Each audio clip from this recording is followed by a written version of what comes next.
민수기 22장. 모압의 왕이 발람을 불러오다. 이스라엘 자손이 길을 떠나 모압 평지에 진을 쳤다. 그곳은 요단강 건너 곧 여리고 맞은편이다. 십볼의 아들 발락은 이스라엘이 아모리 사람에게 한 모든 일을 보았다. 모압 사람들은 이스라엘 백성의 수가 대단히 많아서 몹시 무서워하였다. 모압 사람들은 이스라엘 자손이 나타난 것 때문에 두려워하였다. 모압 사람들이 미디안 장로들에게 말하였다. 이제 이 큰 무리들이 우리 주변에 있는 모든 것을 먹어치우고 있습니다. 마치 소가 들판의 풀을 뜯어먹듯 합니다. 십볼의 아들 발락은 그 당시 모압의 왕이었다. 그는 부올의 아들 발람을 불러오려고 사신들을 부돌로 보내어 말을 전하게 하였다. 그때에 발람은 큰 강가, 자기 백성의 자손들이 사는 땅 부돌에 있었다. 발락이 한 말은 다음과 같다. 한 백성이 이집트에서 나와서 온 땅을 덮고 있습니다. 드디어 바로 나의 맞은편에까지 와서 자리 잡았습니다. 이제 오셔서 나를 보아서 이 백성을 저주하여 주시기 바랍니다. 그들은 너무 강해서 나로서는 도저히 감당할 수 없습니다. 그렇게만 해주신다면 나는 그들을 쳐부수어서 이 땅에서 쫓아낼 수 있을 것입니다. 그대가 복을 비는 이는 복을 받고 그대가 저주하는 이는 저주를 받는다는 것을 나는 알고 있습니다. 모압 장로들과 미디안 장로들은 길을 떠났다. 그들은 복채를 가지고 갔다. 발람에게 이르렀을 때에 그들은 발락이 자기들에게 한 말을 전하였다. 그러자 발람이 그들에게 말하였다. 오늘 밤은 여기에서 지내십시오. 주님께서 나에게 하시는 그 말씀을 들어본 다음에 알려드리겠습니다. 그리하여 모압 고관들은 발람과 함께 머물렀다. 하나님이 발람에게 오셔서 물으셨다. 너와 함께 있는 이 사람들이 누구냐? 발람이 하나님께 아뢰었다. 십볼의 아들 발락, 곧 모압 왕이 저에게 보낸 사신들입니다. 이집트에서 한 백성이 나왔는데 그들이 온 땅을 덮었다고 합니다. 저더러 와서 발락에게 유리하도록 그 백성을 저주하여 달라는 부탁을 하였습니다. 그렇게만 해준다면 발락은 그 백성을 쳐부수어서 그들을 쫓아낼 수 있겠다는 것입니다. 하나님이 발람에게 말씀하셨다. 너는 그 사신들과 함께 가지 말아라. 이집트에서 나온 그 백성은 복을 받은 백성이니 저주하지도 말아라. 다음 날 아침에 발람이 일어나 발락이 보낸 고관들에게 말하였다. 당신들의 나라로 돌아가시기 바랍니다. 주님께서는 내가 당신들과 함께 가는 것을 허락하지 않으십니다. 그리하여 모압 고관들은 일어나 발락에게로 돌아가서 보고하였다. 발람이 우리와 함께 오기를 거절하였습니다. 발락은 사람들을 더 보냈다. 수도 늘리고 처음 갔던 이들보다 직위도 높은 사람들이었다. 그들이 발람에게 가서 말하였다. 십볼의 아들 발락이 말합니다. 아무것도 거리끼지 말고 나에게로 오시기 바랍니다. 내가 그대에게 아주 후하게 보답하겠고 또 그대가 나에게 말씀하시는 것이면 무엇이든지 하겠습니다. 꼭 오셔서 나에게 좋도록 저 백성에게 저주를 빌어주시기 바랍니다. 그러나 발람이 발락의 신하들에게 이렇게 대답하였다. 발락이 비록 그의 궁궐에 가득한 금과 은을 나에게 준다 해도 주 나의 하나님의 명을 어기고서는 크든 작든 아무 일도 할 수 없습니다. 그대들은 오늘 밤은 이곳에서 묵으십시오. 주님께서 나에게 무엇을 더 말씀하실지 알아보겠습니다. 그날 밤에 하나님이 발람에게 오셔서 말씀하셨다. 이 사람들이 너를 부르러 왔으니 너는 일어나 그들과 함께 가거라.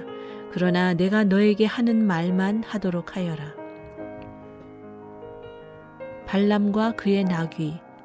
발람은 아침에 일어나 자기 나귀에 안장을 얹고 모압 고관들을 따라서 길을 나섰다. 그러나 그가 길을 나서는 것 때문에 하나님이 크게 노하셨다. 주님의 천사가 그의 대적자가 되어서 길에 서서 가로막았다. 발람은 자기 나귀를 탄 채로 있었고 그의 두 종이 그와 함께 있었다. 나귀는 주님의 천사가 칼을 빼어 손에 들고 길에 선 것을 보고 길을 벗어나 밭으로 들어갔다. 발람은 나귀를 때려 다시 길로 들어가게 하였다. 그러자 주님의 천사가 이번에는 두 포도원 사이의 좁은 길을 막아섰다. 길 이쪽에도 담이 있고 길 저쪽에도 담이 있었다. 나귀는 주님의 천사를 보자 이쪽 벽으로 몸을 바짝 붙여 발람의 발을 벽에 긁히게 하였다. 그러자 발람이 나귀를 한 대 더 때렸다. 그때에 주님의 천사가 앞으로 더 나아가 오른쪽으로도 왼쪽으로도 피할 수 없는 좁은 곳에 섰다. 나귀는 주님의 천사를 보고는 발람을 태운 채로 주저앉았다. 발람은 화가 나서 지팡이로 나귀를 때렸다. 그때에 주님께서 그 나귀의 입을 여시니 그 나귀가 발람에게 말하였다. 제가 주인 어른께 무슨 잘못을 하였기에 저를 이렇게 3번씩이나 때리십니까? 발람이 나귀에게 대답하였다. 너는 나를 놀림감으로 여기느냐? 내가 칼을 가지고 있었더라면 이 자리에서 너를 죽였을 것이다. 나귀가 발람에게 말하였다. 저야말로 오늘까지 어른께서 늘 타시던 어른의 나귀가 아닙니까? 제가 언제 이처럼 버릇없이 군 적이 있었습니까? 발람이 대답하였다. 없었다. 그때에 주님께서 발람의 두 눈을 열어주셨다. 그제야 그는 주님의 천사가 칼을 빼어 손에 들고 길에 선 것을 보았다. 발람은 머리를 숙이고 엎드렸다. 주님의 천사가 그에게 물었다. 너는 왜 너의 나귀를 이렇게 3번씩이나 때리느냐? 네가 가서는 안 될 길이기에 너를 막으려고 이렇게 왔다. 나귀는 나를 보고 나에게서 3번이나 비켜섰다. 다행히 나귀가 비켜섰기에 망정이지. 그렇지 않았더라면 내가 나귀는 살렸겠지만 너는 분명히 죽였을 것이다. 발람이 주님의 천사에게 말하였다. 제가 잘못하였습니다. 천사께서 저를 만나시려고 길에 서 계신 것을 몰랐습니다. 제가 가는 것이 잘못이면 저는 되돌아가겠습니다. 주님의 천사가 발람에게 말하였다. 저 사람들하고 같이 가거라. 그러나 너는 내가 말해주는 것만 말하여라. 그리하여 발람은 발락이 보낸 고관들과 함께 갔다. 발락이 발람을 환영하다. 발락은 발람이 오고 있다는 소식을 듣고 그를 맞이하러 그의 영토가 끝나는 아르논강 경계에 있는 모압의 한 성읍까지 나아갔다. 발락은 발람에게 말하였다. 내가 당신을 불러오려고 사신을 보내고 또 보내지 않았습니까? 어찌하여 곧바로 나에게 오지 않으셨습니까? 내가 당신을 존귀하게 대접할 능력이 없다고 생각하셨습니까? 발람이 발락에게 대답하였다. 보십시오. 이렇게 제가 임금님께 왔습니다. 그러나 제가 무슨 말을 할 수 있겠습니까? 하나님이 저의 입에 넣어주시는 말씀, 그것이 무엇이든지 저는 그것만을 말하겠습니다. 발람은 발락과 함께 갔다. 그들은 후솥 마을까지 갔다. 발락은 소와 양을 잡아 제사를 드리고 발람과 그를 데리고 온 고관들에게 고기 얼마를 보내주었다. 발람의 첫 번째 예언. 다음 날 아침이 되니 발락은 발람을 데리고 바알 산당으로 올라갔다. 거기에서 발람은 이스라엘 백성이 친 진의 끝부분을 보았다. 민수기 23장. 발람이 발락에게 말하였다. 저에게 필요하니 이곳에다가 제단 7을 만들어 주시기 바랍니다. 그리고 저에게 필요하니 이곳에다가 수송아지 7마리와 순양 7마리를 준비하여 주시기 바랍니다. 그리하여 발락은 발람이 말한 대로 하였다. 발락과 발람은 제단마다 수송아지와 순양을 1마리씩 바쳤다. 발람이 발락에게 말하였다. 임금님께서는 제물 곁에 서 계시기 바랍니다. 저는 가볼 데가 있습니다. 어쩌면 주님께서 저를 만나러 오실지도 모르겠습니다. 주님께서 저에게 밝히 나타내 주시는 것이면 어떤 말씀이든지 제가 임금님께 말씀드리겠습니다. 그러면서 발람은 오솔길을 걸어갔다. 하나님이 발람에게 나타나셨다. 발람이 하나님께 아뢰었다. 7 제단을 제가 준비하였습니다. 그리고 각 제단마다 수송아지와 순양을 한 마리씩 바쳤습니다. 주님께서는 발람의 입에 말씀을 넣어주시면서 발락에게로 돌아가서 그대로 말하라고 하셨다. 발람이 발락에게로 돌아와서 보니 발락이 번제물 곁에 그대로 서 있었다. 모압 고관들도 모두 그와 함께 있었다. 발람이 예언을 선포하였다. 발락이 나를 시리아에서 데려왔다. 모압의 왕이 나를 동쪽 산골에서 데려왔다. 와서 자기에게 유리하게 야곱을 저주하라 하고 와서 이스라엘을 규탄하라 하였지만 하나님이 저주하지 않으시는데 내가 어떻게 저주하며 주님께서 꾸짖지 않으시는데 내가 어떻게 꾸짖으랴. 바위 산 꼭대기에서 나는 그들을 내려다 본다. 언덕 위에서 나는 그들을 굽어본다. 홀로 사는 저 백성을 보아라. 그들 스스로도 자신들을 여느 민족들 가운데 하나라고 생각하지는 않는다. 티끌처럼 많은 야곱의 자손을 누가 셀 수 있겠느냐? 먼지처럼 많은 이스라엘의 자손을 누가 셀 수 있겠느냐? 나는 정직한 사람이 죽듯이 죽기를 바란다. 나의 마지막이 정직한 사람의 마지막과 같기를 바란다. 발락이 발람에게 말하였다. 지금 무엇을 하고 있는 거요? 대적들을 저주해달라고 당신을 데려왔습니다. 그런데 당신은 그들에게 복을 빌어 주었습니다. 발람이 대답하였다. 주님께서 나의 입에 넣어주시는 말씀을 말하지 말란 말입니까? 발람의 2번째 예언. 발락이 그에게 말하였다. 나와 함께 다른 곳으로 가서 보시기 바랍니다. 거기에서는 그들의 일부만 보일 것입니다. 그들이 전부 다 보이지는 않을 것이니 거기에서 나에게 유리하도록 그들을 저주하여 주시기 바랍니다. 그리하여 발락은 발람을 소빔 들판 비스가 산 꼭대기로 데리고 갔다. 거기에다가 그는 7 제단을 만들고 각 제단마다 수송아지와 순양을 한 마리씩 바쳤다. 발람이 발락에게 말하였다. 임금님은 번제물 곁에 그대로 서 계시기 바랍니다. 나는 지난번처럼 주님을 만나 뵈어야 합니다. 주님께서는 발람을 만나셔서 그의 입에 말씀을 넣어주시면서 발락에게로 돌아가서 그대로 말하라고 하셨다. 발람이 발락에게로 와서 보니 발락이 번제물 곁에 그대로 서 있었다.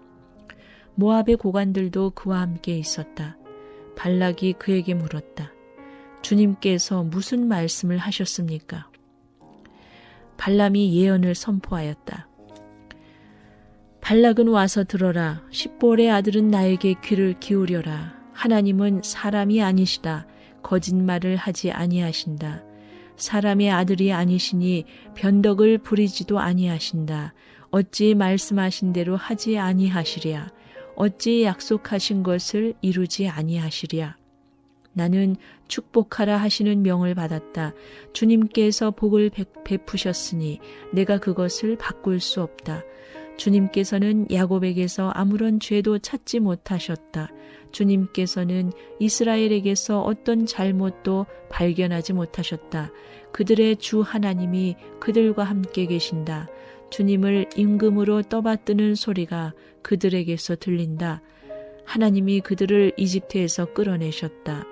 그에게는 들소와 같은 힘이 있다. 야곱에 맞설 마술은 없다. 이스라엘에 맞설 술법도 없다. 이제는 사람들이 야곱과 이스라엘에게 물을 것이다. 하나님이 하신 일이 어찌 그리 크냐고. 보아라, 그 백성이 암사자처럼 일어난다. 그들이 수사자처럼 우뚝 선다. 짐승을 잡아먹지 아니하고는 짐승을 찔러 그 피를 마시지 아니하고는 눕지 아니할 것이다. 발락이 발람에게 말하였다. 그들에게 저주도 빌지 말고 그들에게 복도 빌지 마시오. 발람이 발락에게 이렇게 대답하였다. 무엇이든 주님께서 내게 말씀하신 것만을 말하겠다고 내가 말씀드리지 않았습니까? 발람의 세 번째 예언. 발락이 발람에게 말하였다. 함께 가시기 바랍니다. 내가 당신을 다른 곳으로 데리고 가겠습니다. 하나님 보시기에 올바른 일이면 거기에서 나에게 유리하도록 그들을 저주하여 주시기 바랍니다. 발락은 발람을 광야가 내려다 보이는 부올산 꼭대기로 데리고 갔다. 발람이 발락에게 말하였다. 저에게 필요하니 이곳에다가 제단 7을 만들어 주시기 바랍니다. 그리고 저에게 필요하니 이곳에다가 수송아지 7마리와 순양 7마리를 준비하여 주시기 바랍니다. 그리하여 발락은 발람이 말한 대로 하였다. 제단마다 수송아지와 순양을 한 마리씩 바쳤다. 민수기 24장. 발람은 자기가 이스라엘에게 복을 빌어주는 것이 주님의 눈에 좋게 보였다는 것을 알고는 매번 의뢰하던 것처럼 마술을 쓰려 하지 않고 대신 광야 쪽으로 얼굴만 돌렸다. 발람은 눈을 들어 지파별로 진을 친 이스라엘을 바라보았다. 그때에 그에게 하나님의 영이 내렸다. 그는 예언을 선포하였다. 부올의 아들 발람의 말이다. 눈을 뜬 사람의 말이다. 하나님의 말씀을 듣는 사람의 말이다. 환상으로 전능자를 뵙고 넘어졌으나 오히려 두 눈을 밝히 뜬 사람의 말이다. 야곱아, 너의 장막이 어찌 그리도 좋으냐? 이스라엘아, 너의 사는 곳이 어찌 그리도 좋으냐? 계곡처럼 뻗었구나. 강가의 동산 같구나. 주님께서 심으신 침향목 같구나. 냇가의 백향못 같구나. 물통에서는 물이 넘치고 뿌린 씨는 물을 흠뻑 먹을 것이다. 그들의 임금은 아각을 누르고 그들의 나라는 널리 위세를 떨칠 것이다. 하나님이 그들을 이집트에서 이끌어내셨다. 그에게는 들소와 같은 힘이 있다. 그는 나라들 곧 대적들을 집어삼키고 대적들의 뼈를 짓부수며 활을 쏘아 대적들을 꿰뚫을 것이다. 엎드리고 웅크린 모양이 수사자 같기도 하고 암사자 같기도 하니 누가 감히 일으킬 수 있으랴. 너에게 복을 비는 이마다 복을 받을 것이요 너를 저주하는 자마다 저주를 받을 것이다. 발락은 발람에게 크게 분노하여 주먹을 불끈 쥐고 떨면서 말하였다. 내가 당신을 부른 것은 내 대적을 저주하여 달라고 부른 것이었소. 그러나 보시오. 당신은 오히려 이렇게 3번씩이나 그들에게 복을 빌어주었소. 이제 곧 당신이 떠나왔던 그곳으로 빨리 가버리시오. 나는 당신에게 후하게 보답하겠다고 말하였소. 그러나 보시오. 주님께서 당신이 후하게 보답받는 것을 막으셨소. 발람이 발락에게 말하였다. 나에게 보내신 사신들에게도 내가 이미 말하지 않았습니까? 발락 임금님께서 비록 그의 궁궐에 가득한 금과 은을 나에게 준다 해도 좋은 일이든 나쁜 일이든 간에 주님의 명을 어기고 나의 마음대로 할 수 있는 일은 아무것도 없습니다. 나는 다만 주님께서 말씀하신 것만 말해야 합니다. 발람의 마지막 예언. 이제 나는 나의 백성에게로 갑니다. 그러나 들어보십시오. 앞으로 이 백성이 임금님의 백성에게 어떻게 할 것인지 내가 감히 말씀드리고자 합니다. 발람이 예언을 선포하였다. 부올의 아들 발람의 말이다. 눈을 뜬 사람의 말이다.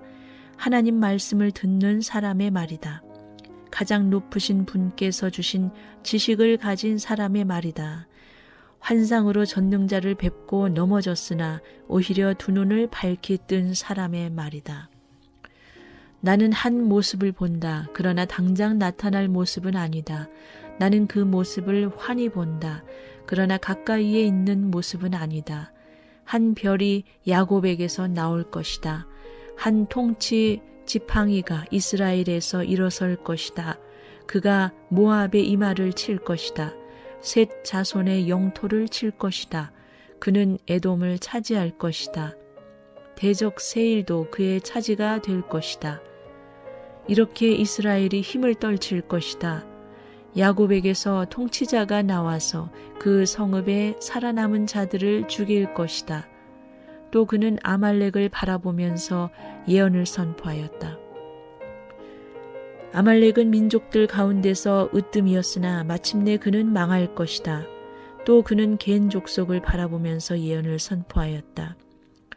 네가 사는 곳은 든든하다. 너희 보금자리는 바위 위에 있다. 그러나 가인은 쇠약하여질 것이다. 아시리아의 포로가 될 것이다. 또 그는 예언을 선포하였다. 큰일이다. 하나님이 이 일을 하실 때에 누가 살아남을 수 있으랴. 함대들이 키프로스 쪽에서 온다. 그것들이 아시리아를 괴롭히고 에벨도 괴롭힐 것이다. 그러나 그것들마저도 망하고야 말 것이다. 발람은 급히 길을 떠나서 그가 살던 곳으로 돌아갔다. 발락도 제가 갈 곳으로 갔다.